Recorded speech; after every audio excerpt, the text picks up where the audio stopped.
The broadcast is now starting. All attendees are in listen-only mode. Bonjour à toutes et à tous, Valentin Offrin avec vous pour ce point de marché spécial crypto-monnaie. Alors aujourd'hui, comme d'habitude, nous allons faire l'analyse du top 10 des cryptos. Sur le plan fondamental, ça va aller assez vite étant donné qu'il n'y a pas de nouvelles depuis la semaine dernière. La régulation est toujours au point mort.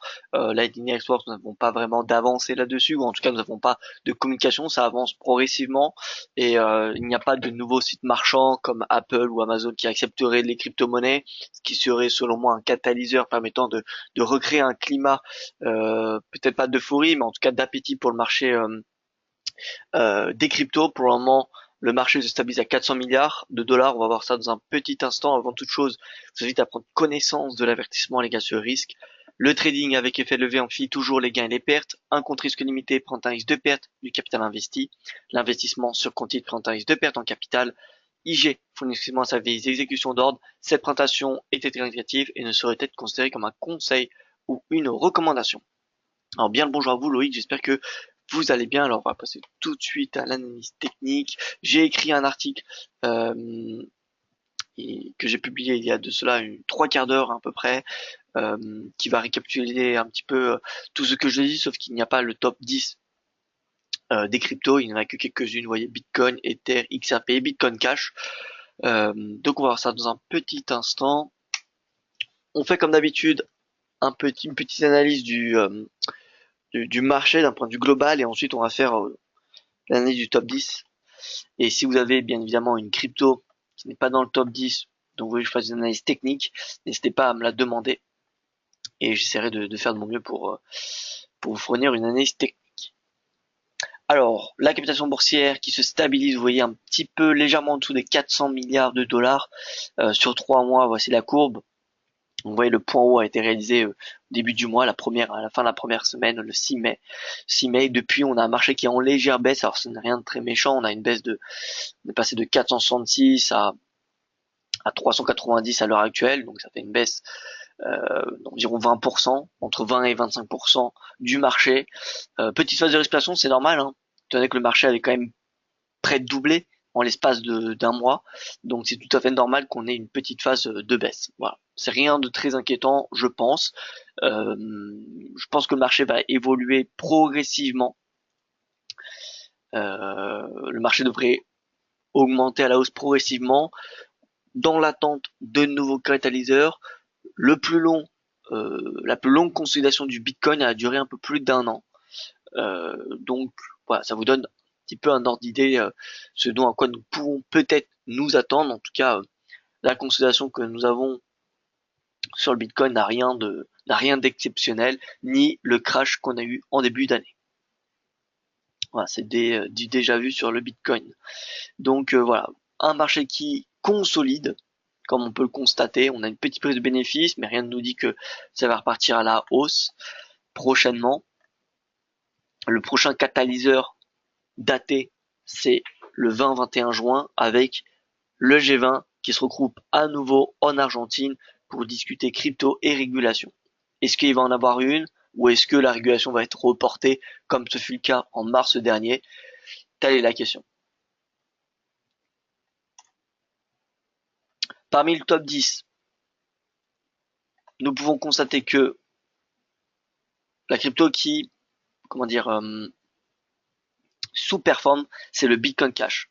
Bitcoin Cash qui perd 11,40%, comme vous pouvez constater. Alors qu'à l'inverse, on a le Tron qui est en hausse de 9,30. Alors pourquoi le Bitcoin Cash perd autant? Alors je pense c'est parce que c'est parce qu'on a une prise de bénéfice sur le Bitcoin Cash.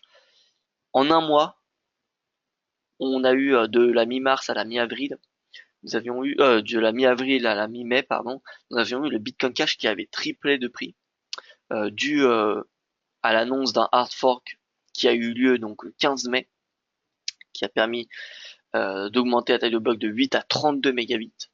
Voilà, donc on a eu cette annonce de hard fork. Donc le marché, comme d'habitude, se précipite plutôt dessus et, ce qui permet au prix de progresser. Or, après ce hard fork, il n'y a plus vraiment de catalyseur pour justifier ce prix et donc le marché prend des bénéfices. Donc je justifie cette baisse du Bitcoin Cash par des prises de bénéfices importantes du fait de la progression importante du Bitcoin, pardon, ces dernières semaines, comme on va le constater. Voilà, comme on peut constater devant nous, du point bas du 6 avril au point haut du 6 mai, donc un mois jour pour jour, 206%. Donc, prix qui triple. Un prix qui triple, c'est quand même pas mal, hein, surtout que dans le même temps, on a eu le Bitcoin qui n'a pas triplé, mais qui s'est contenté de progresser de 30-40%. L'Ether a doublé, mais c'est tout. Donc Bitcoin Cash, on a eu une réelle surperformance de la mi-avril à la mi-mai, donc c'est normal que de toute façon tout excès se fasse corriger. Voilà, on va passer à l'analyse technique. Le Bitcoin, pour moi, il y a plutôt un risque de consolidation tant que le prix se situe au-dessus de 8 000 $, mais en dessous des 10 000. Donc voilà, pour moi, je suis neutre sur le Bitcoin tant que le prix est au-dessus de 8 000, mais en dessous de 10 000. Donc j'ouvre la porte concrètement à ce que le prix oscille entre ces deux bornes. Si on a une cassure en dessous des 7 826, du fait que le RSI soit sous 50, ça affiche un risque baissier. Donc si on a le franchissement des 7 826, mon biais sera baissé jusqu'à 6 480 qui correspond au plus bas de l'année. À l'inverse, si on a un franchissement de 10 000, parce que je ne pense pas que ça va arriver de sitôt, mais bon, c'est possible. Si on a un franchissement des 10 000 $, dans ce cas-là, nous pourrons clairement viser les 15 000. Mais pour le moment, honnêtement, il n'y a pas de raison que le prix dépasse les 10 000 $. Donc voilà, oscillation, range entre 8 000 et 10 000 pour faire large. Au niveau de l'Ether, c'est un petit peu pareil. Un petit peu pareil, sauf qu'on a un pivot ici. Un pivot qui est à 635 $. Avec vous voyez, le premier breakout, pullback, ici, après le point haut, le rebond, le breakout, on repasse ici, deux petits rebonds. Donc, les 635 $, c'est un niveau de support important. C'est un niveau de support important, donc ça peut se payer à court terme, surtout qu'on a le RSI qui, lui, est au-dessus de 50, à l'inverse du Bitcoin ou des autres cryptos que nous allons voir dans un petit instant. Donc, le RSI, le momentum de Ethereum est toujours assez quand même positif. On a eu des bonnes annonces, enfin, des bonnes qualifications de l'Ethereum par certaines personnalités la semaine dernière, ce qui a permis à l'Ethereum, je dirais, de ne pas trop baisser. Donc les 635 $, je pense que ça peut se payer à court terme. Maintenant, il faut être conscient que le marché n'est pas dans une tendance, il est en consolidation. Donc voilà, faut diminuer le risque à ces positions sur les marchés de crypto et sur l'Ethereum également. Donc Ethereum 635 $, niveau de support potentiellement intéressant pour passer à l'achat, à part si le RSI franchit d'ici là 50. S'il passe sous 50, ça suggérera davantage de baisse parce qu'on aura un momentum bearish. Le XRP, alors comme on peut constater, on a un petit rebond. Donc on a un rebond sur le crypto depuis ce week-end. Hein. Regardez le XRP, regardez le Bitcoin, regardez l'Ethereum. Maintenant, est-ce que c'est un rebond important? Je ne pense pas. Parce que chaque rebond comme qui avait été assez important, on a eu des divergences. Et des divergences qui convergeaient. Et qui coïncidaient, pardon. Qui coïncidaient entre les différentes cryptos. Là, vous voyez, on a une divergence sur l'Ether, fin mars, début avril. Bitcoin, fin mars, début avril. Ripple, fin mars, début avril. Pareil ici pour le point haut. Après cette impulsion, on a eu divergence baissière fin avril sur Ripple, fin avril sur l'Ether, fin avril sur le Bitcoin. Donc cette petite divergence, on n'a pas ce petit rebond qu'on a sur les crypto, on n'a pas de divergence ni sur le Bitcoin, ni sur l'Ethereum, sur le Ripple. Donc c'est simplement un rebond de court terme, je pense. Donc voilà, Ripple, vous voyez qu'on a un léger rebond. C'est possible qu'il aille corriger 38% de cette baisse. Donc 38%, vous voyez 0,75. Possible qu'il aille chercher ce niveau de prix, mais pour le moment on est dans une consolidation. Et le Bitcoin Cash c'est pareil, regardez, la divergence haussière, la divergence baissière, et là on a un rebond depuis dimanche, on a un puissant rebond, mais on n'a pas de momentum qui est associé. On n'a pas de momentum qui accompagne ce rebond.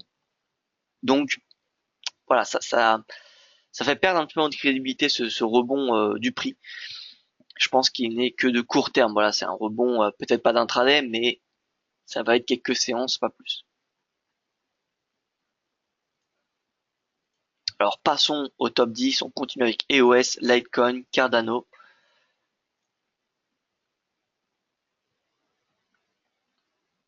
Alors bonjour à vous Benjamin, il n'y a aucun souci si vous êtes en retard. De toute façon, vous pourrez voir sous point de marché en replay si vous avez raté le début. EOS USD, on se met en logarithmique. Voilà, EOS, donc nice technique un petit peu plus intéressante quand même.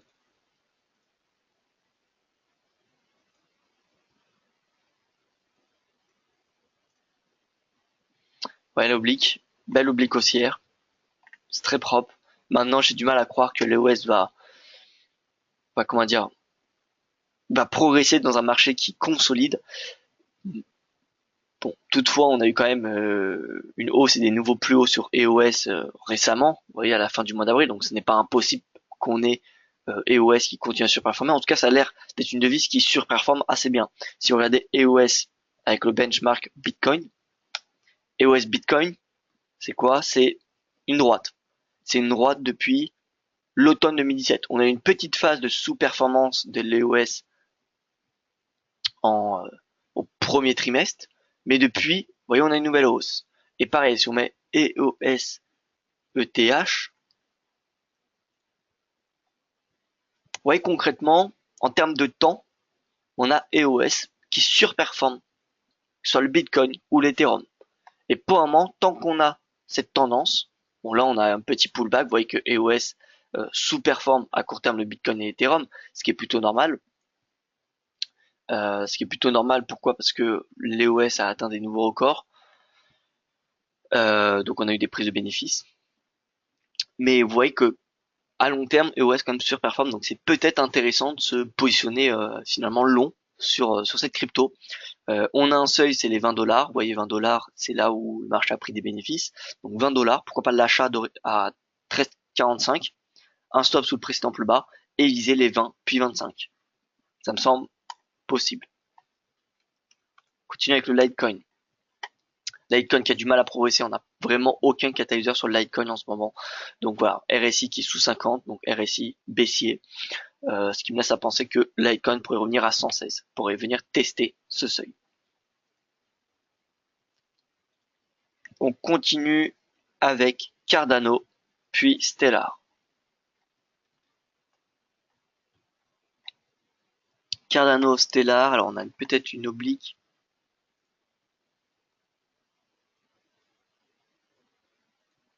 Alors, qui est assez loin pour le moment. RSI pareil, aucun signal haussier ni baissier. Donc Cardano, on est un petit peu au milieu de nulle part, c'est un seuil psychologique 0,25, c'est un quart des 1 dollar, donc voilà, petit seuil psychologique les 0,25 qui semble bien tenir pour le moment, mais si on a un franchissement des 0,25, Cardano ira très probablement chercher les 0,20. On continue avec Stellar.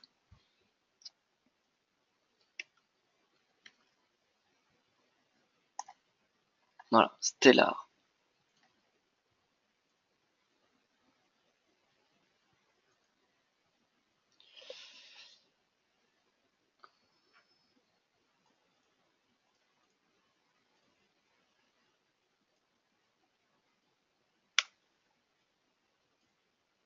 Alors, on trace les seuils psychologiques, donc les chiffres ronds. Alors, il n'y a pas que les chiffres ronds qui sont des seuils psychologiques. Nous avons également prix de clôture de la veille. Prix de clôture de la veille, ça va être un seuil psychologique dont le marché va réagir. De toute façon, de manière générale, un support et une résistance, c'est un seuil psychologique. Euh, mais, euh, mais voilà, on n'a pas que les prix de clôture de la veille ou les chiffres ronds. On a également prix de clôture de l'année. Sur les actions, sur les indices, c'est très important. C'est très important. Nous allons avoir également prix d'ouverture, donc prix de clôture comme je l'ai dit. Et voilà, globalement c'est déjà pas mal. Donc là on a quelques seuils psychologiques. Et voilà, honnêtement on est un petit peu au milieu de nulle part. 0,25, pourquoi pas acheter Stellar si on a des signaux qui convergent dans la même direction, encore une fois, parce que, comme vous pouvez constater, fin mars, on avait la divergence haussière également sur Stellar, qu'on retrouve sur l'Ether, sur le Ripple, Bitcoin Cash, Bitcoin, peu importe, et on avait la divergence baissière ici. Or, c'est compliqué, comment dire, de dire que Stellar va surperformer dans un marché qui consolide, et en plus, sans qu'on ait de signaux qui convergent. C'est-à-dire que là, on a peut-être le prix qui va venir sur un support. Si le Bitcoin est loin d'être sur support et qui baisse, l'Ethereum de même et le Ripple de même, vu que ces trois cryptos représentent quand même un peu plus de 60% du marché, si ces trois cryptos sont en baisse, il y a des chances que les autres cryptos le soient également.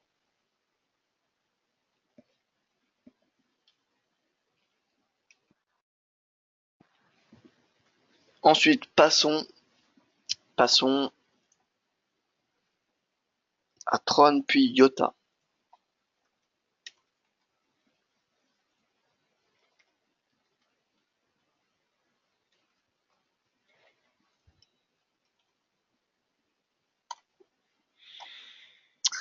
Voilà, donc Tron qui avait atteint ses niveaux, ses seuils. Hein. Je me souviens qu'on avait signalé cette résistance. C'est une résistance mensuelle, hein, donc vous voyez que le prix agit assez bien quand même à ce niveau-là. On a un rebond accompagné d'une hausse du momentum qui est au-dessus de 50, donc c'est positif. C'est positif et il y a de quoi espérer que le Tron TRX revienne chercher les 0,10 à court terme. À court terme. Maintenant, encore une fois, compliqué d'entreprendre des stratégies acheteuses jusqu'au sommet de l'année, alors que le Bitcoin, l'Ethereum, le Ripple restent sous pression. Maintenant, ça arrive, on l'a vu avec EOS, mais voilà, c'est différent.